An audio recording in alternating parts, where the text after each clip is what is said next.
যখন সময় থমকে দাঁড়ায়, নিরাশার পাখি দুহাত বাড়ায়, খুঁজে নিয়ে মনের জনপন কি আর করে তখন।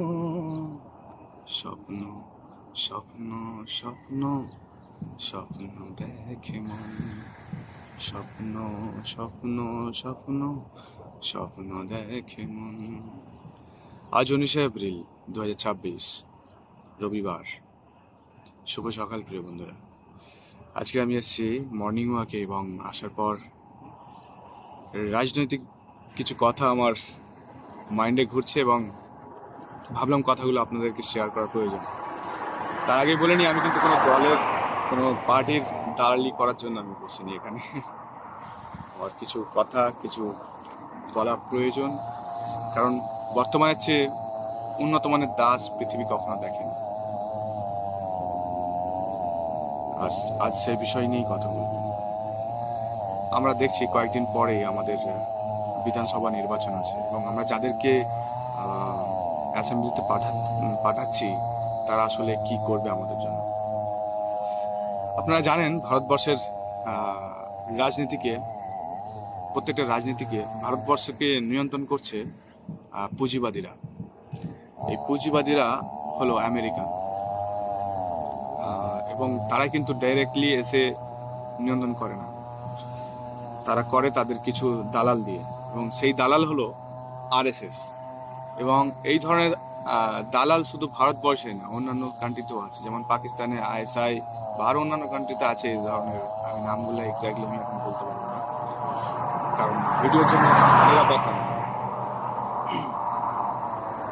কথা হলো যে আমাদের ভারতবর্ষকে নিয়ন্ত্রণ করছে তারাই, এবং ভারতবর্ষের যে এখন বর্তমানে ক্ষমতায় আছে যে দল বিজেপি, ভারতীয় জনতা পার্টি, তাকে কিন্তু নিয়ন্ত্রণ করছে সম্পূর্ণরূপে আরএসএস।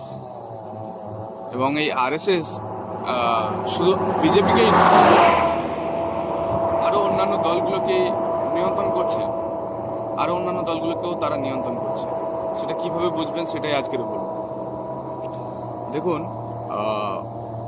এই যে ভোটগুলো হচ্ছে, এই যে ইলেকশনে যে টাকাগুলো আমাদের নেতারা খরচ করছে, বড় বড় র্যালি করে আরও অন্যান্য ক্ষেত্রে যে টাকাগুলো তারা ইনভেস্ট করছে, এই টাকার সোর্স কোথা থেকে? আপনারা জানেন যে টাকা যার কাছে বেশি থাকে সেই কিন্তু আমাদের পঞ্চায়েত ভোটে যেতে, সেইটা বড় লেভেলেও তাই। যে এমএলএ পদে দাঁড়াচ্ছেন, যার হাতে বেশি টাকা থাকবে, যে যার কাছে ফান্ডিং বেশি থাকবে, যে ইনভেস্ট বেশি করবে, কিন্তু সেই জিতবে। তার কারণ ফান্ডিং দ্বারা আপনি অনেক কিছু নিয়ন্ত্রণ করতে পারেন। মানুষের প্রাইভেসি নিয়ন্ত্রণ করতে পারেন, মানুষের যে এখন বর্তমানে টেকনোলজিকে আপনি নিয়ন্ত্রণ করতে পারেন। অবশ্যই এই টেকনোলজিকে এই পুঁজিবাদীরাই নিয়ন্ত্রণ করছে। এই পুঁজিবাদীরা বিদেশ থেকে নিয়ন্ত্রণ করছে, প্লাস সেই বিদেশি সাপোর্টটা এই আরএসএস নামের যে দলগুলো আছে তাদেরকে দেয়, এবং এই সাপোর্টটা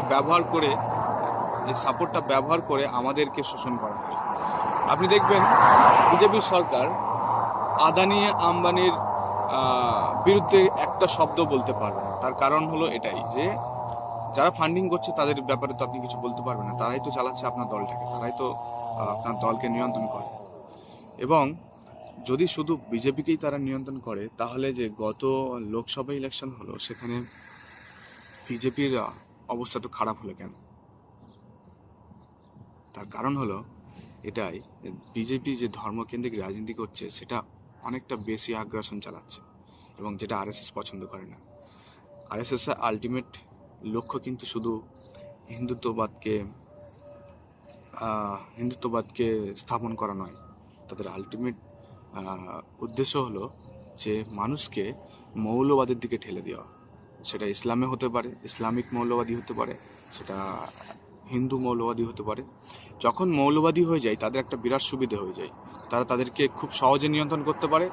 এবং এই যে উন্নত মানের দাস বললাম, এই কারণে যখন আমরা মৌলবাদীর দিকে চলে যাই তখন আমরা নিজেরা কখনো অনুভবই করি না যে আমরা দাস।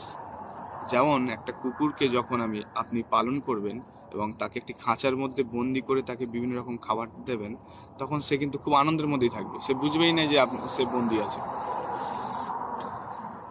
ব্যাপারটা হয়ে গেছে তেমন, মৌলবাদী হলে এটাই সুবিধে। যার কারণে গত লোকসভা ইলেকশনে বিজেপি খুব তাড়াহুড়ো করছিল, যার কারণে পিছন থেকে এই আদানি আম্বানির সাপোর্ট সরে গিয়েছিল। সরে যাওয়ার ফলে তাদের কিন্তু ভোট ব্যাংক অনেক কমে গিয়েছিল। এবং আজকের দিনে যে বিধানসভা হচ্ছে আমাদের পশ্চিমবাংলায়, সেখানে কিন্তু এই যে বিজেপির দলটা আমরা দেখছি, আর অন্যান্য যে দলগুলো যে যেমন টিএমসি বলেন, আইএসএফ, সিপিএম, কংগ্রেস বা আরও অন্যান্য যে দলগুলো, হুমায়ুন কবিরের দল, এই সকল দলগুলো একটা বিষয় কিন্তু আমাদের মাথায় ঢুকিয়ে দিচ্ছে যে বিজেপি হচ্ছে হিন্দুত্ববাদের দল, বিজেপি আসলে মুসলমানদের ক্ষতি করবে।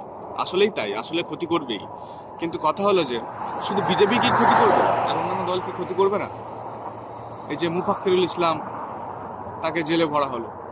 সে যে উগ্রতার সাথে কথা বলেছে, তেমন উগ্রতার সাথে তো অনেকে, শুভেন্দুকে আমরা দেখেছি উগ্রতার সাথে কথা বলতে, তাকে কি জেলে ভরতে পারলেন আমাদের মমতা ব্যানার্জি? পারলেন না। এই ধরনের দেখুন, এই সকল যে আপনাদেরকে বোঝানো হচ্ছে যে এই পার্টি আসলে আপনার ক্ষতি হবে, ওই পার্টি আসলে আপনার ধর্মকে বাঁচানোর মতো কোনো পার্টি নেই। আপনার ধর্মকে বাঁচাতে গেলে আপনাকে নিজেকেই বাঁচাতে হবে। আপনার নিজেরা ঠিক থাকলেন আর ধর্মকে ক্ষতি করার মতো কেউ নেই পৃথিবীতে। শুধুমাত্র বিজেপিকেই দোষারোপ করে লাভ নেই।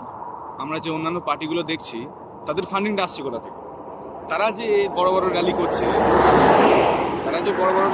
করছে, আর অন্যান্য ক্ষেত্রে যে ইনভেস্টগুলো করছে, আপনাদের গ্রাম অঞ্চলের নেতারা, তাদের টাকাটার সোর্স কোথা থেকে? এটা আপনারা তাদেরকে প্রশ্ন করুন।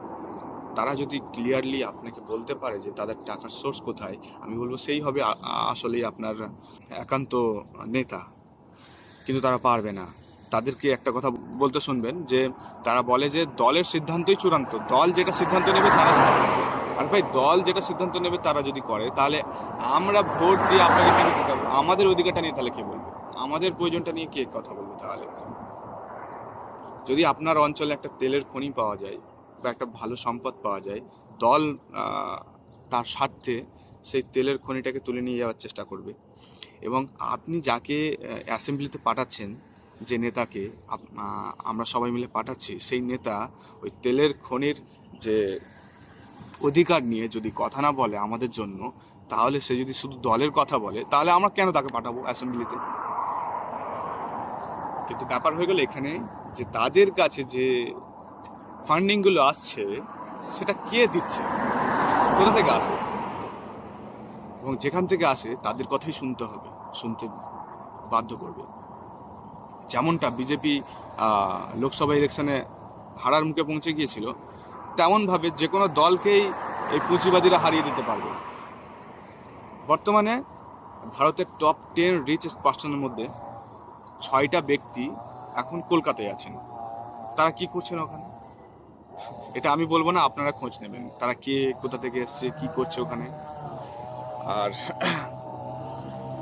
বিষয় হলো যে তৃণমূল হোক বা বিজেপি হোক বা অন্যান্য পার্টি হোক, যেই পার্টি হোক, জিতবে সেই যে আরএসএস বা পুঁজিবাদীদের যে উদ্দেশ্য আছে, সেই উদ্দেশ্যকে এগিয়ে নিয়ে যেতে পারবে, উদ্দেশ্য পূরণের দিকে যেতে পারবে, সেই হবেই আসলেই আমাদের মুখ্যমন্ত্রী।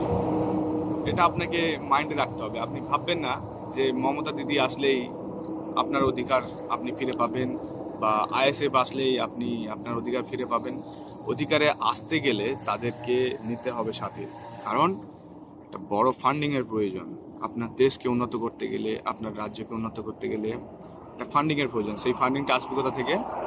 ওই পুঁজিবাদীদের হাত থেকে, আরএসএসের হাত থেকে। আর দ্বিতীয় কথা হলো যে আমাদের হিন্দুত্ববাদী একটা ভয় দেখানো হচ্ছে যে হিন্দু মুসলমান, এই যে মৌলবাদীটা, এই মৌলবাদিত্বকেই কায়েম করাটাই তাদের মূল উদ্দেশ্য। এই মৌলবাদিত্ব যেমন ইন্ডিয়াতে আছে, তেমন অন্যান্য কান্ট্রিতে আছে, যেমন আইএসআই আছে অন্যান্য কান্ট্রিতে, আর অন্যান্য দল আছে। এই মৌলবাদীরা হলে তাদের অনেকটা সুবিধা, তারা তাদের নিজেদের মধ্যে খেলা করতে পারে। এটাই হলো মেন আরএসএস এর উদ্দেশ্য। আপনি ভাববেন না, যারা হিন্দু ভাই আছে তারা ভাববেন না যে আরএসএস মানেই আপনার দলের লোক আপনাকেই সাপোর্ট করবে। আসলে তা না, আসলে আরএসএস এর লক্ষ্য কিন্তু এটা নয়। যারা আজকের দিনে এই বিজেপিকে নিয়ে বা আরএসএস এর সাপোর্ট করছে, তারা নিজেরাই জানে না যে আরএসএস এর আসল উদ্দেশ্যটা কি। আরএসএস এর আসল উদ্দেশ্যই হলো পুঁজিবাদকে আরো স্ট্রং করা, এবং এই পুঁজিবাদকেই আমেরিকা চায়। আর এই আমেরিকার হাতেই কিন্তু সমস্ত আকাশের ক্ষমতা, জলের ক্ষমতা, তারপরে টেকনোলজির ক্ষমতা, আপনার মিলিটারির ক্ষমতা তাদের হাতে। তো যাই হোক, কোনো দলকে নিয়ে বেশি মাতামাতি করার দরকার নেই। আপনার অধিকার নিয়ে যে লড়তে পারবে সেই হবে আপনার নেতা, এবং আপনার অধিকারটাকে নিয়ে আপনি কথা বলুন, কারোর গোলামি করার দরকার নেই। এই যে জানুয়ারি মাসে 2026-এ চীন থেকে, কমিউনিস্ট পার্টি থেকে বড় বড় নেতারা এসেছিলেন ভারতবর্ষে, এবং তারা ভারতের যে প্রধানতম দল বিজেপির সঙ্গে আলোচনায় বসেছেন। সেখানে তারা আলাপ করেছেন। আলাপ করার সাথে সাথেই তারা কিন্তু আরএসএস এর যে বড় বড় তাগড় নেতা আছে তাদের সঙ্গে আলোচনায় বসেছেন, তাদের সঙ্গে আলোচনা করেছেন, আলাপ করেছেন। কেন? তার কারণ হলো যে ভারতবর্ষের রাজনীতিকে, ভারতবর্ষের অর্থনীতিকে, ভারতবর্ষের মিলিটারিকে নিয়ন্ত্রণ করে আরএসএস, এবং তারা চাইলে কিন্তু একদিনেই আপনার বাংলাকে দখল করতে পারে, কিন্তু তারা করবে না। তারা চায় মৌলবাদিত্ব যখন কায়েম হয়ে যাবে অটোমেটিকলি তারা জিতবে। আপনি দেখবেন যে গত ইলেকশনগুলোতে, গত বিধানসভা নির্বাচনে বিজেপির ফলাফল যা ছিল তাদের থেকে কি কমেছে না বেড়েছে?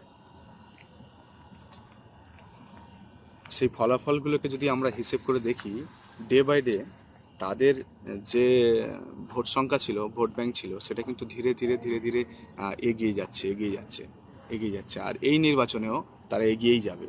তারা পুরোপুরি দখল না নিতে পারলেও তারা কিন্তু এগিয়ে যাবে। এই এগিয়ে যাওয়াকে আপনি আটকাতে পারবেন না। এই এগিয়ে যাওয়াকে আপনি ধর্ম দিয়ে আটকাতে পারবেন না, কারণ এটা শুধু ধর্মকেন্দ্রিক নয়।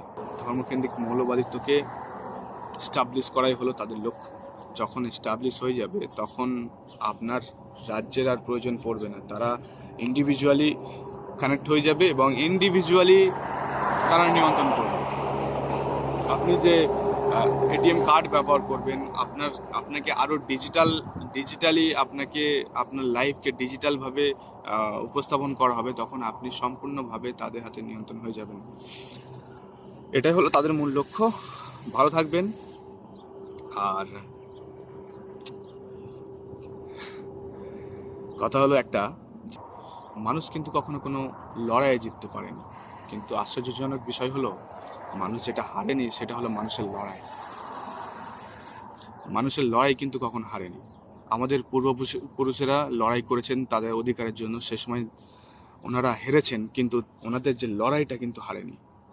কিন্তু আমরা যে আমাদের যে ক্ষমতাকে, আমাদের যে পূর্বপুরুষের যে দায়িত্বটা আমাদের ঘাড়ে, সেটা কিন্তু আমরা এই মৌলবাদিত্বর দিকে ধেয়ে গিয়ে আমরা হারিয়ে ফেলছি দিনের পর দিন।